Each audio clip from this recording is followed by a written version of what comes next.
Yes. Yes, ma'am. Yes, ma'am.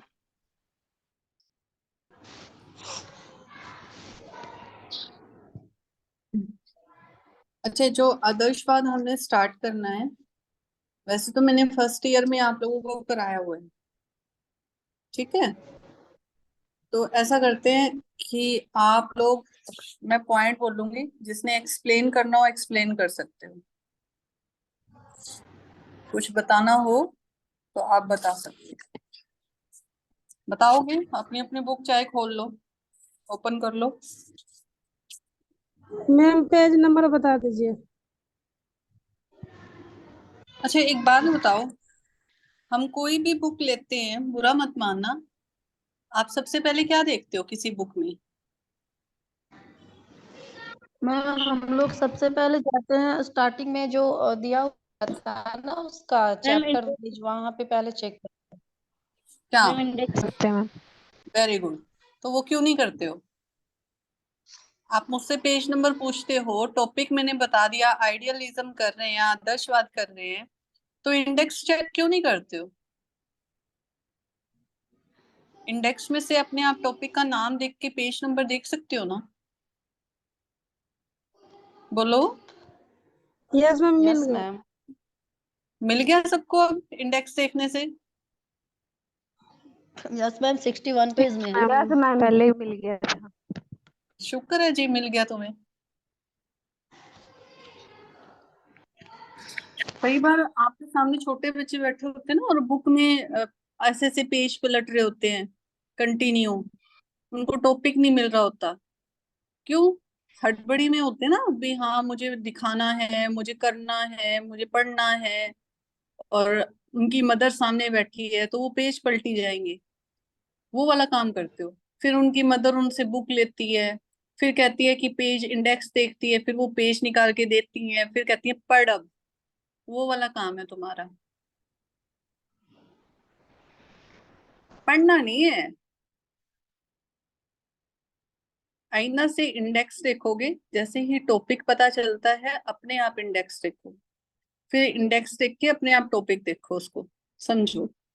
अब बात करते हैं आइडियलिज्म की। कोई मुझे बताएगा आइडियलिज्म? अभी पीछे भी हमारी बात हुई थी, आइडियलिज्म क्या होता है? विचारधारा। वेरी गुड, विचारधारा। और कोई? ये किससे रिलेट करता है हमें? मैम ऑल फिलोसफिकल थॉट है हम लोग का, बहुत पुराना वेरी है जो गुड, सोच है। चलो ये भी ठीक है, ये भी पॉइंट ठीक है। देखिए, आदर्शवाद, प्रकृतिवाद, प्रयोजनवाद, यथार्थवाद, ये चारों की चारों ही हमारी फिलोसफिकल थॉट्स हैं।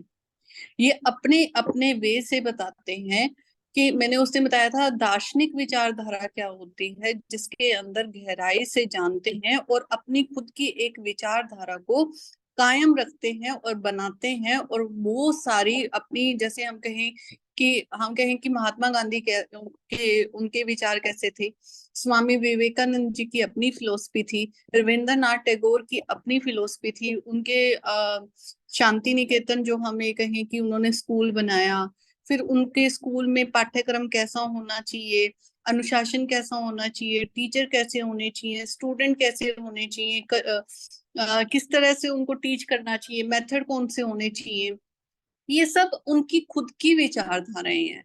तो ये चारों के चारों अपनी ही विचारधारा को प्रेजेंट करते हैं, दार्शनिक विचारधारा को प्रेजेंट करते हैं। अब बात करते हैं कि इसके अंदर बहुत सारे फिलोसफर हुए हैं, और आदर्शवाद के अंदर आप लोगों की बुक में भी मेंशन है, देखिए। जो वेस्टर्न है, हम कहें कि प्लेटो है, एरिस्टोटल है, अरस्तु है, सुकरात है। आधुनिक में कौन से हैं? डेकार्ट है, स्पिनोजा है, लाइबनिज है, ब्रेकले है, कैंट है, फिक्टे, हिगल, शेलिंग, शोपेनहावर, जेंटाइल। और हम कहें कि इसमें केमिनियस, पेस्टालोजी, फोरबेल, ये सारे आते हैं। और दार्शनिक में भारतीय दार्शनिक कौन कौन से रहे हुए हैं? महात्मा गांधी, स्वामी विवेकानंद, महर्षि अरविंद, रविंद्रनाथ टैगोर, इनकी गणना दार्शनिक विचारधाराओं के अंदर की जाती है। और इसके अंदर आदर्शवाद का अर्थ, जो कि अभी आप लोगों ने बताया कि एक विचारधारा से है, जो दो शब्दों से मिला है, आइडियल, आइडिया, प्लस इज्म, यानी आइडिया का क्या अर्थ है? विचार, और इज्म का अर्थ है वाद, विचारधारा से रिलेटेड है, विचारों के ऊपर बल देता है। अब यहाँ सबसे आदर्शवाद की आती है, एक तो आध्यात्मिक आती है, एक मन आता है, एक आत्मा आती है। आत्मा और परमात्मा, इन चीजों से इन्होंने बात की है। और आइडियलिज्म एक विचारधारा, हम ये कहें कि जो एक ऐसी विचारधारा जो हमारे जीवन के आदर्शों और मूल्यों को प्रेजेंट करती है। ठीक है, उसका उसके इन्हीं के अकॉर्डिंग, जैसे हम कहें ना, मेरी लाइफ के कुछ वैल्यूज हैं, मेरे खुद की कुछ विचार हैं, वो मैं उन्हीं असूलों पे, उन्हीं मूल्यों पर, उन्हीं विचारों पर ही चलती हूँ। मैं इसके अलावा मेरे, हम कहते हैं ये मेरी जो वैल्यूज है, मैं उसके अगेंस्ट नहीं जा सकती। मेरे कुछ उसूल है, मैं उसके अगेंस्ट नहीं जा सकती। मुझे मेरी लाइफ को कैसे चलाना है, मुझे लाइफ को कैसे जीना है, ठीक है, अपना जीवन अपने उन्हीं के अनुसार अपना जीवन हम व्यतीत करते हैं, वो आइडियलिज्म के अकॉर्डिंग आता है। क्लियर? Yes ma'am. किसी को डाउट है? सबको क्लियर है आइडियलिज्म? Yes ma'am. अब कोई ऐसा है कैंडिडेट जिसको आइडियलिज्म का मीनिंग क्लियर नहीं है? अब बता सकोगे कोई? सभी बता दोगे? जुल्फकार अली?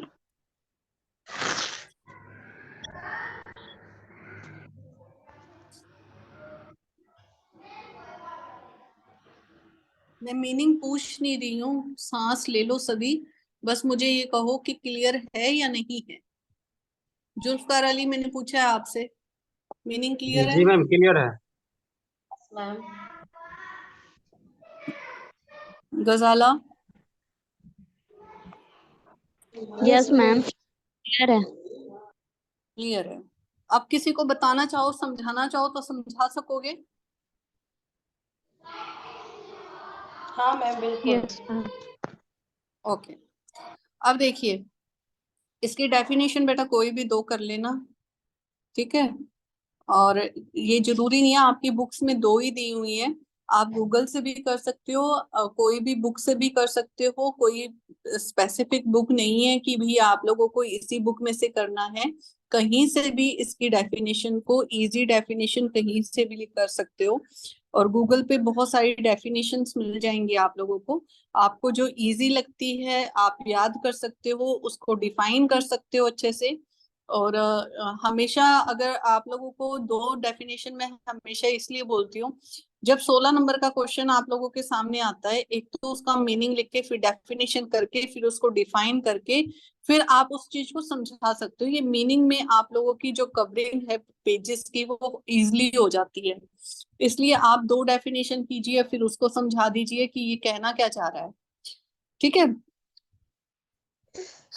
अब देखो यहाँ पर डीएम दत्ता की है, आदर्शवाद वह सिद्धांत है जो अंतिम सत्ता आध्यात्मिक मानता है।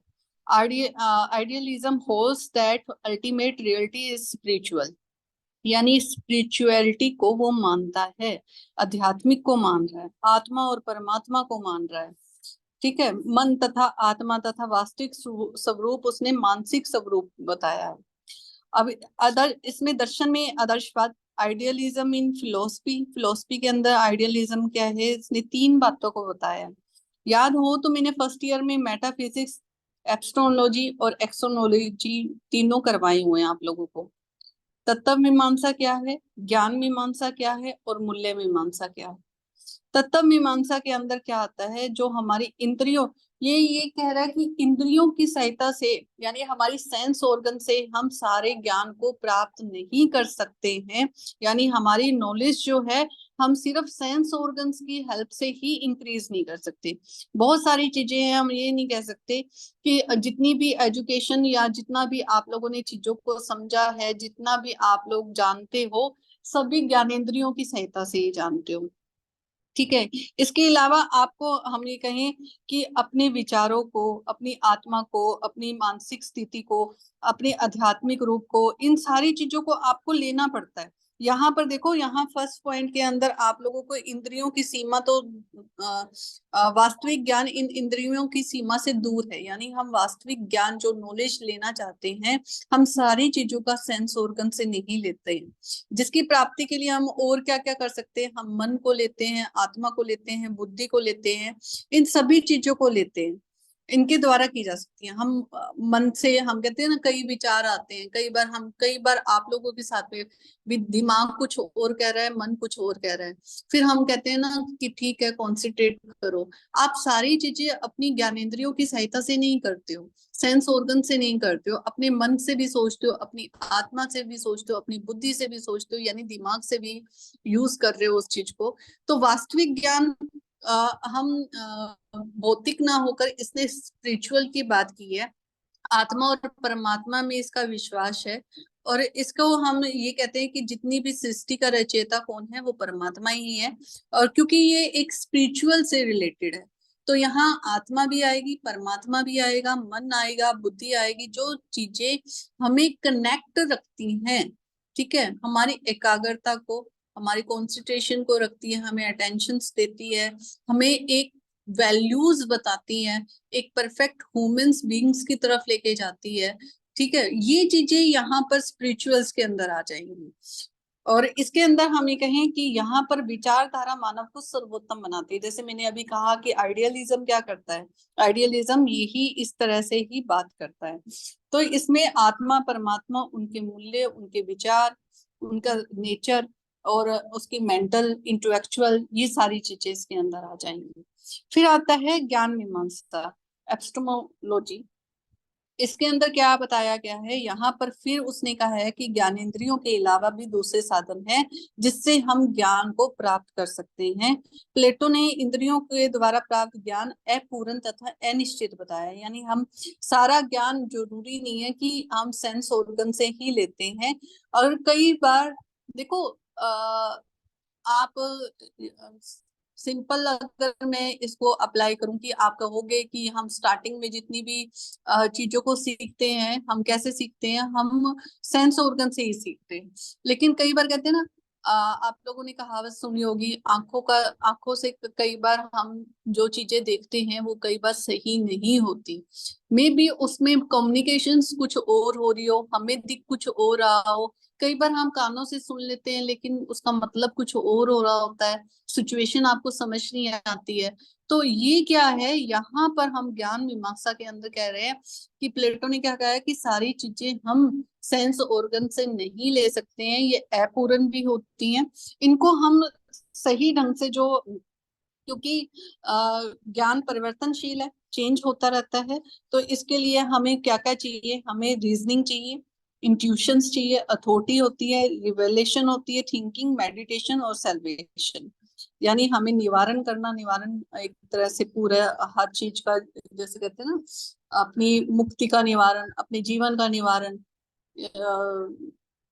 उस तरह से बात की है। तो ज्ञान प्राप्ति के अलग अलग साधन भी हैं, अलग अलग चीजें हैं जिससे हम ज्ञान को प्राप्त कर सकते हैं। फिर आता है मूल्य मीमांसा, एक्सोनोलॉजी, जिसके अंदर हम कहें कि मूल्य की बात कर रहे हैं, सत्यम, शिवम, सुंदरम की बात कर रहे हैं। इन तीन वर्ड्स के अंदर हम ये कहें बहुत सारी पूरी दुनिया समाई हुई है, इससे बढ़कर कुछ नहीं हो सकता सत्यम, शिवम, सुंदरम से।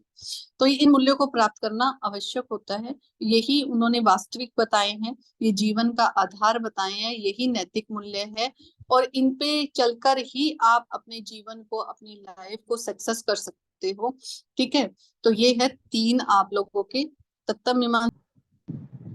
आगे देखिए, शिक्षा में आदर्शवाद, आइडियलिज्म इन मैम एजुकेशन। आप बोल रही थी मैम, ज्ञान मीमांसा क्या क्या?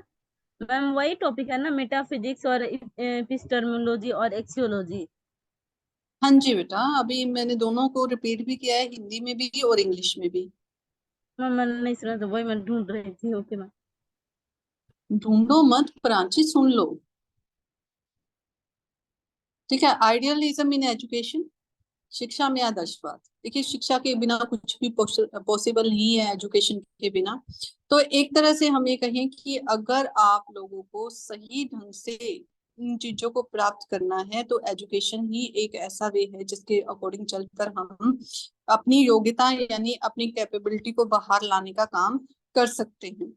तो ये कहते हैं कि इसको एक अपने एम्स और ऑब्जेक्टिव के रूप में देख रहे हैं, उद्देश्य और लक्ष्यों को की तरह देख रहे हैं, जिसको हम अचीव करने में एजुकेशन के द्वारा इस चीज को अचीव कर सकते हैं। सेकंड आएगा आदर्शवाद तथा शिक्षा के उद्देश्य। Idealism and AIIMS of education क्या है? पहला है सेल्फ रियलाइजेशन, आत्मा अनुभूति। इसके अंदर आत्मा अनुभूति जैसे कि नाम से सेल्फ रियलाइजेशन नाम से ही पता चल रहा है कि सव्यम को समझने का काम करना, अपने आप को। तो सुकरात ने कहा है कि नो दे सेल्फ, यानी अपने सव्यम को जानो, अपने आप को पहचानो, अपने गुणों को जानो, अपनी अच्छाइयों मतलब कि जो चीजें हैं आपके अंदर जिसको अपनी मतलब कि निखारने का काम, अपने व्यक्तित्व को, पर्सनैलिटी को बाहर लाने का काम आप कर सकते हो। तो वो क्या है? सेल्फ रियलाइजेशन से, जिसके अंदर आप सव्यम को एजुकेशन की हेल्प से जानोगे। देखिए अगर सिंपल वे में कहें कि आइडियलिज्म के अकॉर्डिंग हम एजुकेशन महात्मा गांधी की सबसे अच्छी डेफिनेशन है एजुकेशन के ऊपर कि एजुकेशन क्या काम करती है? हमारे अंदर छुपी हुई प्रतिभाओं को, जितना भी टैलेंट है हमारे अंदर, उसको बाहर निकालने का काम कौन करता है? वो एजुकेशन ही करती है। एजुकेशन ही हमें अंधकार से प्रकाश की तरफ लेके जाता है। यानी अब तक हमें कोई चीजों का पता नहीं था, हमें नॉलेज अलाइटमेंट की तरफ कौन लेके जा रहा है? हमें एजुकेशन लेके जाती है अंधेरे से प्रकाश की तरफ। तो यहाँ भी सेम सेल्फ रियलाइजेशन के अंदर क्या है कि पहले अपने आप को जानने का काम कौन करता है? हमें एजुकेशन करवाती है उसको। सेकंड आता है डेवलपमेंट ऑफ पर्सनैलिटी, जिसके अंदर हम कहें कि सर्वांगीण गुणों का विकास करना, यहाँ पर एजुकेशन के द्वारा ही होता है। अपने व्यक्तित्व का पूर्ण विकास, ठीक है, वो कौन करता है? होल ओवर डेवलपमेंट कौन करता है? एजुकेशन के द्वारा ही होता है। क्लियर? मैं ज्यादा डीप नहीं पढ़ाऊंगी क्योंकि ये आप लोग ना फर्स्ट ईयर में कर चुके हो। ना पॉइंट समझ आए तो मुझसे पूछ लेना।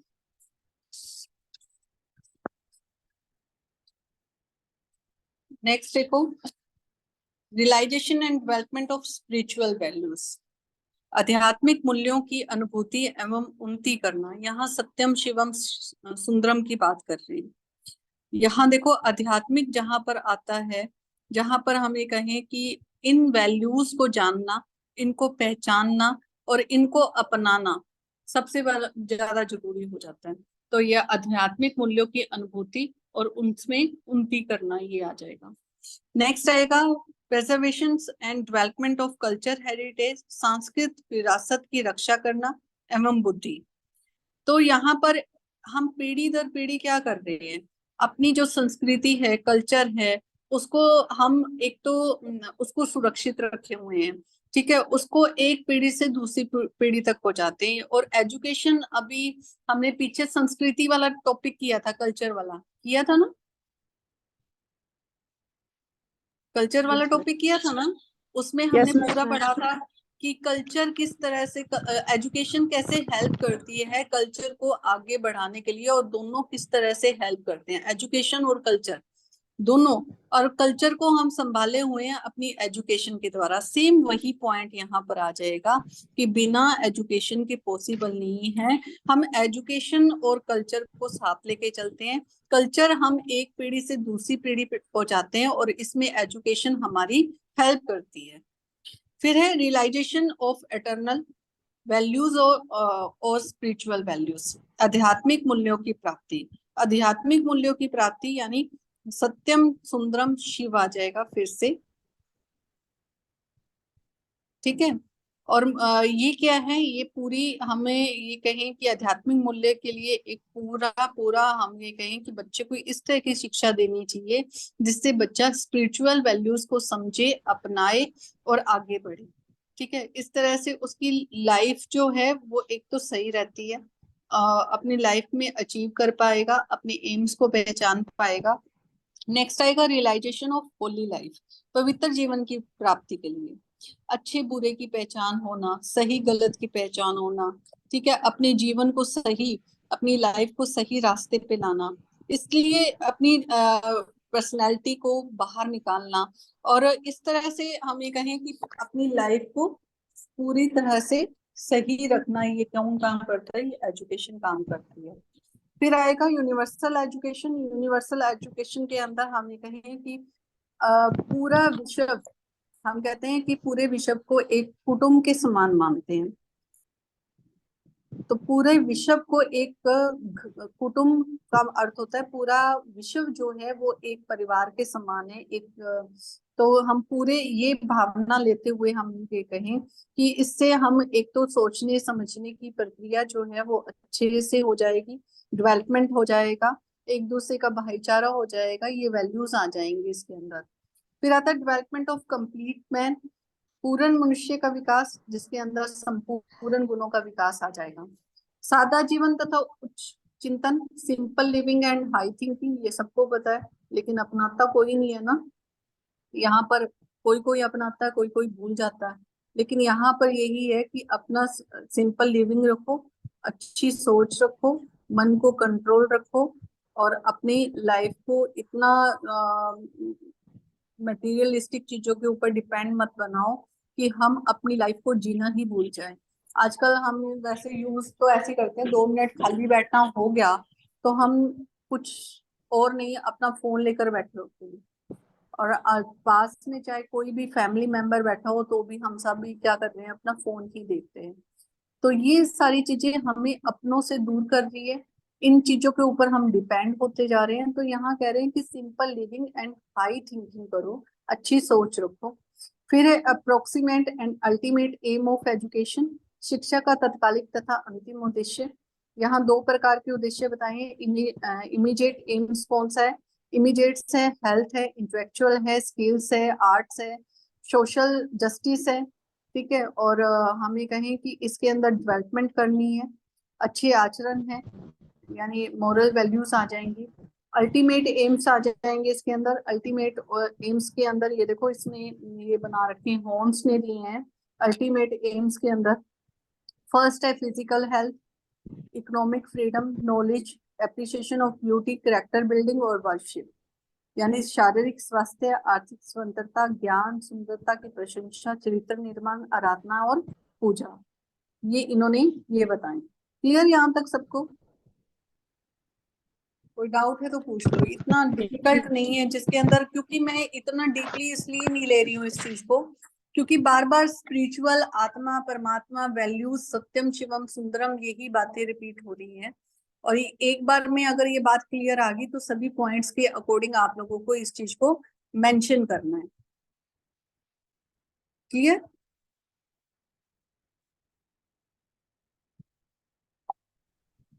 यस। कोई डाउट है तो पूछ लो।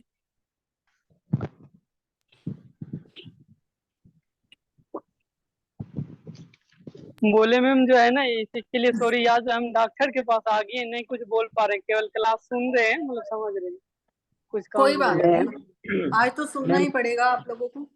और अगर मैंने इसको इतना डीपली करा दिया ना तो ये बार बार वही बातें रिपीट हो जाएंगी, इसलिए बार बार बात को रिपीट नहीं कर रही हूँ, ठीक है ना। मैम अभी मैम क्लास पीरियड में आप बताएं कि मन को कंट्रोल कीजिए, मन को कैसे कंट्रोल कर सकते हैं मैम? कोई उपाय बताइए।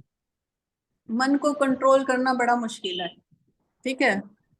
ये जी बड़ा मैम, वही। आजकल मन को कंट्रोल करना, आप देखो कि अगर सिंपल सा एक एग्जांपल दूं आप लोगों को, आप लोग पूजा पाठ करते हो, आप उस वक्त भी हम कॉन्सेंट्रेशन से पूजा पाठ नहीं कर रहे। दैट्स मीन्स कि आप भगवान के सामने खड़े हो, हाथ जोड़ के खड़े हो, उस वक्त भी आपका दिमाग कहाँ चल रहा है? मैंने गैस पे कुछ रखा हुआ है, इसके बाद मैंने कॉलेज जाना है, इसके बाद मैंने शॉप पे जाना है, इसके बाद मेरा ये काम पेंडिंग है, उसके बाद मुझे जल्दी मथा, मतलब कि ऐसे हाथ जोड़े भगवान के और फटाफट निकल लिए। वहां भी कहाँ कंट्रोल है आपका? तो मन को कंट्रोल करना बहुत एक काबू पाना, कई बार हम किसी को हर्ट कर देते हैं, दिल दुखा देते हैं। ये कल कंटिन्यू रहेगा, थोड़ा सा अभी 5 मिनट है, तो उसके बाद अभी हम एक बेचैनी से रहना, जिसमें कई बार आप लोग कहते हैं ना काम में ध्यान नहीं लग रहा, या हम सुन नहीं पा रहे हैं, या हड़बड़ी में है, बहुत सारी चीजें हैं। ये सबसे आजकल जिन चीजों से हम कहीं दूर भाग रहे हैं ना, वही इसका सोल्यूशन है, मेडिटेशन है। और अपनी लाइफ को इतना भी डिपेंड मत बनाओ हर एक चीज पे। हर एक चीज पे कंट्रोल करना बहुत जरूरी है। अपनी लाइफ को इतना सही बनाओ कि कई बार होता है ना, हाय मुझे ये भी लेना है, मुझे ये भी परचेज करना था, मुझे ये भी लेना था, मेरे पास ये नहीं है। ये चीजें नहीं होनी चाहिए, क्योंकि जाना कुछ भी नहीं है साथ में, लेकिन ये चलता है, ये लाइफ है। इसको कैसे भी कर सकते हो। कंट्रोल करने के लिए सिर्फ मेडिटेशंस है। अपने आप पर नियंत्रण रखना, अपने आप की इच्छाओं पर काबू रखो। और अभी आप लोगों की एज इतनी है कि आप कहोगे कि मैम नहीं हो सकता। क्यों? आलम, मिस्टर आलम, हो जाता है मैम। हो एक्सक्यूज मी जाता है मैम, मैम। यस बेटा। मैम एक सजेशन चाहिए। हाँ, मैम अभी बिहार बीपीएससी वाला भी एग्जाम होने वाला है और सीटेट भी है और अपना बीएड का भी एग्जाम होने वाला है, फोकस नहीं कर पा रहे हैं। देखो एक सिंपल सी बात है, फोकस आप क्यों नहीं कर पा रहे हो? आप लोगों को ना प्रॉपर, आप लोगों का ना तो टाइम टेबल है, ना आप लोग पूरा प्रॉपर आप सब्जेक्ट बना पा रहे हो कि है कौन कौन से। एक बार आराम से बैठ के अपना पूरा शेड्यूल देखो कि मुझे कहाँ कहाँ मेहनत की जरूरत है। अपने सब्जेक्ट लिखो पहले तो, ठीक है। सब्जेक्ट लिखने के बाद उसके अकॉर्डिंग आप सिलेबस लो उस चीज का। उस सिलेबस में से आप ये देखो कि मेरा वीक पॉइंट कहाँ पर है और मेरे स्ट्रेंथ कहाँ पर है। जहां पर वीक पॉइंट है उसके ऊपर काम करना शुरू कर दो, और जहां पर स्ट्रेंथ पॉइंट है उसको आप ये सोचो कि मैंने एग्जाम टाइम से 5-7 दिन पहले मुझे सिर्फ ये रीड करने की जरूरत है, बाकी मुझे सारा आता है। कि वीक पॉइंट को मैंने पहले लेना है, और जहां पर बिल्कुल ही वीक पॉइंट है, आपको ना के बराबर है, उसको छोड़ दो। और जहां पर आप अचीव कर सकते हो ना उस चीज को, कि मुझे ये अचीव कर सकती हूँ, और ये मेरा स्ट्रॉन्ग पॉइंट है, ये स्ट्रेंथ है और मेरी। मुझे कुछ और पूछना है इसमें, पहले। और इसके अलावा मैं मार्क्स, इस मार्क्स को मैं खो नहीं सकती हूँ, तो उसको पहले ले लो। वो आपके ऊपर डिपेंड करता है। पहले पूरा आप बैठ के शेड्यूल्स बनाओ उस चीज का। मैम तीनों का क्या कह रहे एग्जाम हो? अगस्त में चला है। तो बेटा कोई बात नहीं, अगस्त में है। देखो सी टेट का, यूपीएससी का, सीटेट का यूपीएससी तो का कह जुलाई रहे हो में ना? होगा मैम। सी टेट का जुलाई जुलाई में है। बीपीएससी। वही, वो ही पास में ही पड़ता है ना बेटा। इनमें सिलेबस देखो मैच हो रहा है क्या? मैम सीटेट का जो बिल्कुल है है। मैम, बीएड लास्ट वाला तो लास्ट सीटेट में जुलाई से मैच हो स्टार्ट रहा है होगा, मैम। तो मोटा मोटी वो सर 25 25 दिन तक मैम चलेगी ना। फिर ये फिर 12 अगस्त से फिर पीएड का स्टार्ट हो जाएगा। तो तो एग्जाम तो बेटा दोनों साल इतना, हो जाता है। देखो इतना हेडेक लेने की जरूरत नहीं है आपको। बीएड का सिलेबस इतना टफ नहीं है कि आप लोग पढ़ ना पाओ, और मोस्टली सिलेबस आप लोगों का फर्स्ट ईयर से रिलेट करता हुआ है। यस तो मैम। आप, मैम तो मुझे ना कुछ पूछना है। हाँ नेहा पूछो। मैम मैं ये बोल रही हूँ, फोर्थ ए पेपर और फोर्थ बी पेपर दोनों का कंबाइन ही एक ही पेपर होगा क्या? नहीं नहीं, अलग अलग होगा। मैम कॉलेज 40 में बात 40 की मार्क्स थी का तो बोले नहीं कि बेटा, अलग डेढ़ अलग डेढ़ पेपर घंटे का होगा। हाँ तो वही तो बोल रही हूँ, 40 मार्क्स का होता है, 1.5 घंटे का पेपर होता है।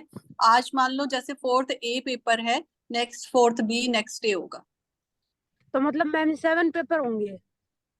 हाँ 7 पेपर होंगे। क्या पता मैम, कुछ बच्चों से बात की, बोले कि बेटा नहीं 5 ही पेपर बच्चों होंगे, की कॉलेज में भी बात बच्चों की की। नेहा मेरी बात सुन लो। यस बच्चों की मैम। बात छोड़ो, जो मैंने बता दी है वही है। वही पूछना था मैम, थैंक यू। हाँ जी। और कुछ किसी ने पूछना है?